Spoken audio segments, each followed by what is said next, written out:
안녕하십니까, 안집사입니다. 오늘은 제가 기술사 시험을 보기 전에 작성했던 모의고사 답안지를 한번 확인하면서 작성했던 모의고사 답안지를 첨삭을 어떤 식으로 하면서 공부를 하는지 한번 살펴보는 시간을 갖도록 하겠습니다. 자, 왼쪽에 보시면 건설 현장에서의 안전교육 활성화를 위해 숙지해야 할 교육의 원칙적 이론을 설명하시오 라고 하는 문제가 나와 있습니다. 자, 이렇게 문제를 받으면 우리가 안전교육의 활성화라고 하는 부분을 한번 끊어주시고, 그 다음에 교육의 원칙적 이론 이런 식으로 두 가지를 끊어준 다음에 이 부분은 반드시 시험의 답안지에 들어가야겠다라고 생각을 하면서 인식을 하면서 답안을 작성해 주는 게 좋습니다. 그렇기 때문에 처음에 받으면 활성화 방안 이 부분은 반드시 작성하고, 그 다음에 교육의 원칙적 이론 이 부분도 작성해야겠다라고 생각하면서 답안지를 한번 확인해 보도록 하겠습니다. 문제는 그대로 건설 현장에서 안전교육의 활성화를 위해 숙지해야 할 교육의 원칙적 이론에 대해서 설명하시오라고 작성을 해 두었네요. 그런데 이때 당시에는 조금 글씨가 들쑥날쑥한 그런 느낌입니다. 이렇게 하기보다는 조금 더 일정한 그런 크기별로 쭉 작성을 해 나갔다면 조금 더 좋지 않았을까라는 생각을 해 봅니다. 그렇지만 아무래도 시간이 한 25분 가량 정해져 있기 때문에 이 답 문제를 작성하는 게 대략적으로 한 1분 이내에 끝내야 하기 때문에 좀 문제가 긴 편입니다. 그래서 이렇게 정신없이 쓰지 않았을까라고 위로를 한번 해 봅니다. 자, 그 다음에 우리가 개요를 작성해야 되겠죠. 일반적으로 1번, 2번, 서술형은 1번, 2번 이렇게 해서 논술은 두 줄씩 작성을 합니다. 자, 보시면 안전교육은 근로자의 안전을 확보하고 자기 주체적 안전을 숙지하기 위함이다. 이런 식으로 작성을 했었는데, 그때 당시에 그 조금 안전에 대한 트렌드 자체가 자기 규율 예방 체계 구축이었어요. 그렇기 때문에 자기 주체적, 자기 규율 예방 체계가 잘 생각이 안 나서 자기 주체적인 안전으로 제가 작성을 했던 것 같습니다.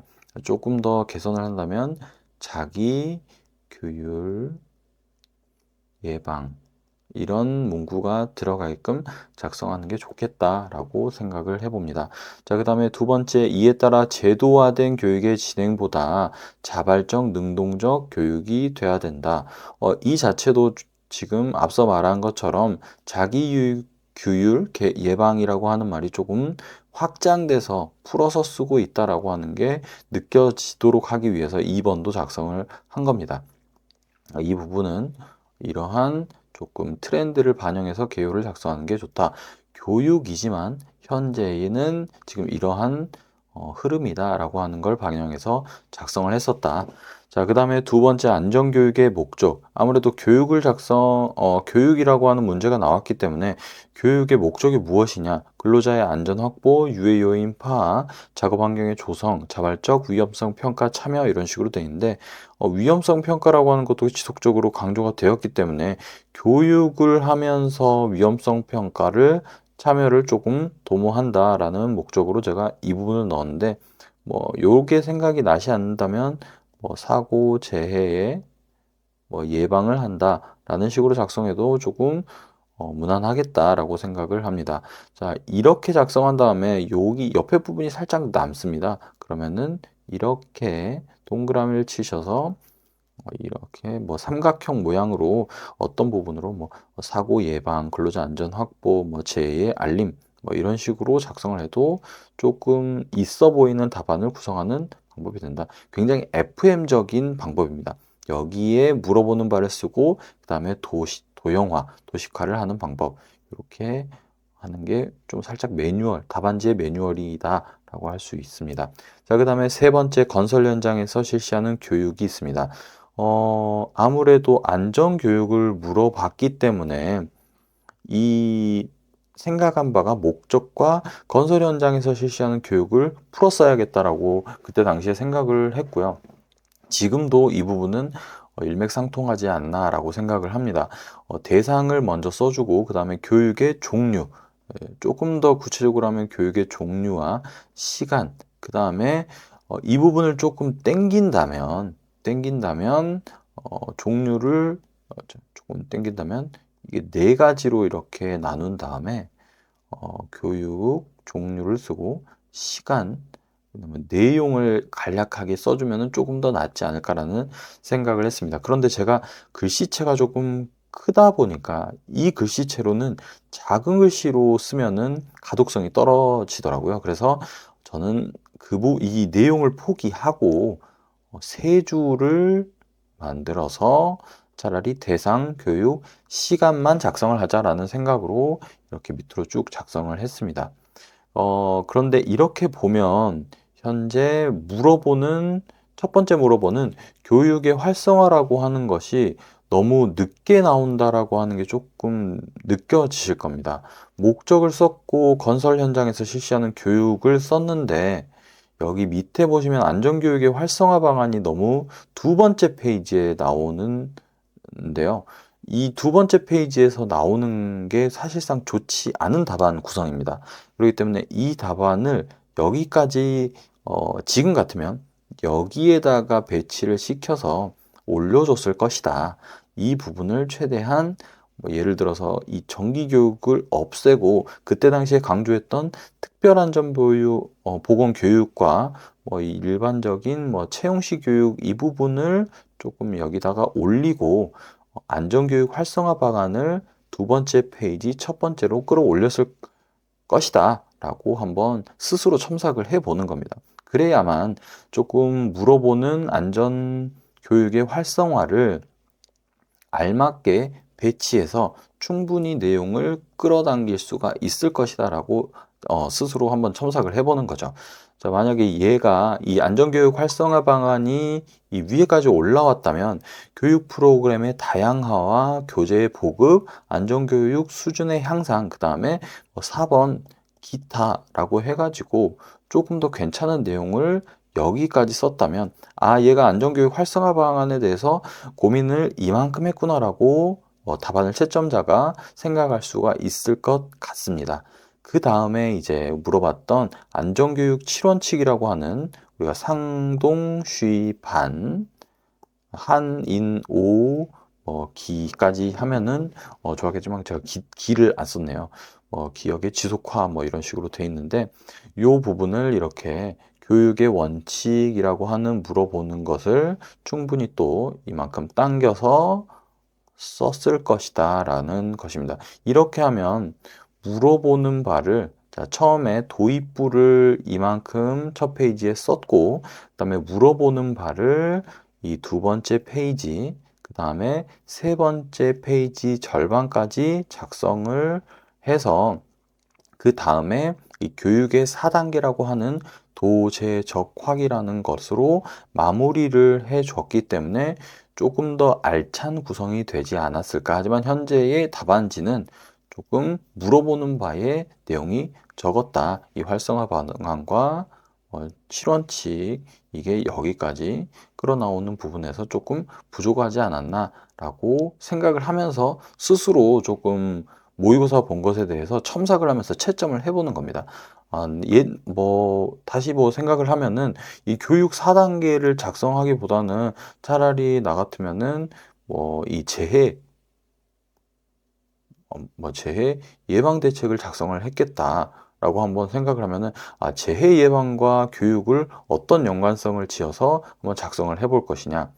그러면은 이 도제적확을 재예방으로 한번 연관지어서 작성을 해보기도 하고 이런 식으로 또 첨삭을 해보는 게 좋을 것 같습니다.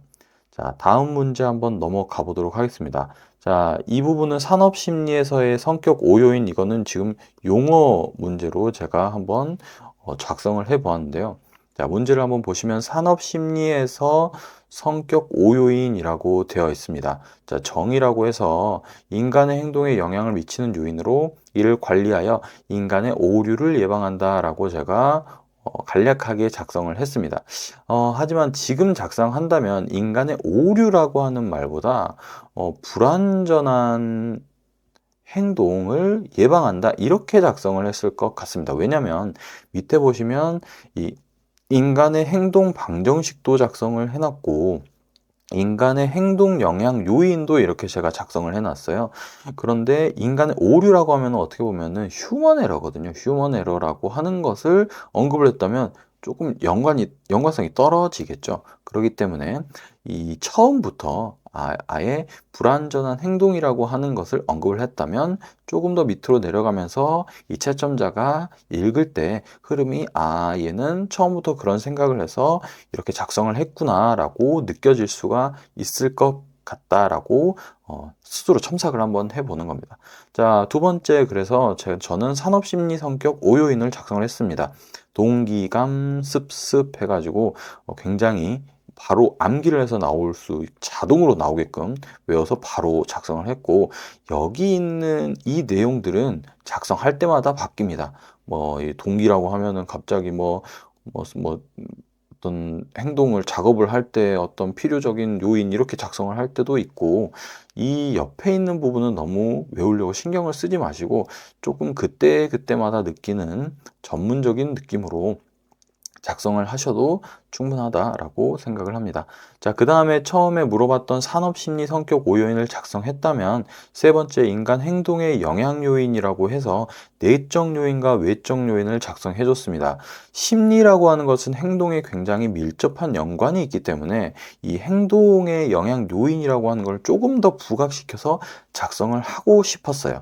그래서 내적 요인에는 이러한 것들, 외적 요인에는 이제 우리가 4M이라고 하죠. 맨, 머신, 미디어, 매니지먼트라고 해서 이러한 요인들이 합쳐져서 이 행동에 영향을 준다라고 작성을 한 겁니다. 지금 작성을 해도 요만큼 작성을 할 것 같다고 생각이 듭니다. 자, 그 다음에도 이만큼 지금 칸이 남았다면 이 심리라고 하는 것은 우리가 어떤 감정을 느끼는지 연구를 하는 방법이 뒤따라와야 됩니다. 왜냐하면 이 연구를 해야만 이 5가지 심리 성격을 파악할 수 있고 이를 행동 분석할 수 있기 때문에 반드시 심리 나오면은 연구 방법 이런 식으로 저는 외웠거든요. 그래서 여기는 관찰, 사례 연구법, 설문지법 이렇게 했는데 실험법도 있고요. 실험법, 그다음에 심리 연구법 이런 식으로 5가지의 연구 방법이 있습니다. 근데 지금 3칸밖에 없었기 때문에 제가 이거를 작성하지 않고 아예 그냥 4번 이거, 5번 이거 이렇게 작성을 하려다가 그냥 3가지만 이렇게 작성을 했던 것 같습니다. 자, 제가 작성을 하고 나서 보니까 여기에 이만큼 칸이 남았던 것 같습니다. 그래서 아무래도 심리와 행동이 밀접한 연관이 있기 때문에 인간의 행동 방정식이라고 하는 이 방정식을 풀어서 써줬고요. 그 다음에 이렇게 한글로 조금 써줬고, 사실 이거를 조금 이만큼 썼으면 좋겠다. 그래서 이 행동 방정식을 나는 알고 있다. 시청자한테 조금 부각시켰으면 조금 더 나았을 것 같고요. 재발생 메커니즘이라고 하는 것보다 여기 이렇게 해가지고 우리가 불완전한 행동 88%, 그다음에 10%, 그다음에 2% 천재 이렇게 하는 것 있거든요. 그러한 사고 유형 발생에 대해서 작성을 했으면 좀 더 나았겠다라고 스스로 생각하면서 다음에는 이런 아이템도 작성을 해야겠다라고 생각하면서 제가 썼던 답안지를 스스로 첨삭을 해 보았습니다. 자, 오늘은 안전교육 활성화 부분과 원칙 이론에 대한 문제, 그리고 산업심리에서 성격 5요인을 제가 예전에 작성했던 답안지를 보면서 스스로 첨삭을 해 보았는데요. 어떻게 지금 공부를 하시면서 스스로 막 답안지를 너무 많이 반복적으로 작성하지 마시고 예전에 스스로 했던 모의고사를 보시면서 이 부분이 조금 부족했었구나. 그러면은 이 부분을 좀 이렇게 보충해야겠다. 이렇게 하시면 좀 더 많은 부분의 양을 같은 시간이더라도 많은 부분의 양을 공부를 할 수가 있습니다. 그리고 저번에 제가 했던 부분이 또 생각이 나면서 반복적으로 공부를 할 수 있는 거죠. 그렇기 때문에 스스로 첨삭을 하는 것을 한번 해보시면 좋지 않을까 생각을 합니다. 다음 시간에는 조금 더 괜찮은 문제를 추려 가지고 여러분에게 와서 설명을 드리도록 하겠습니다.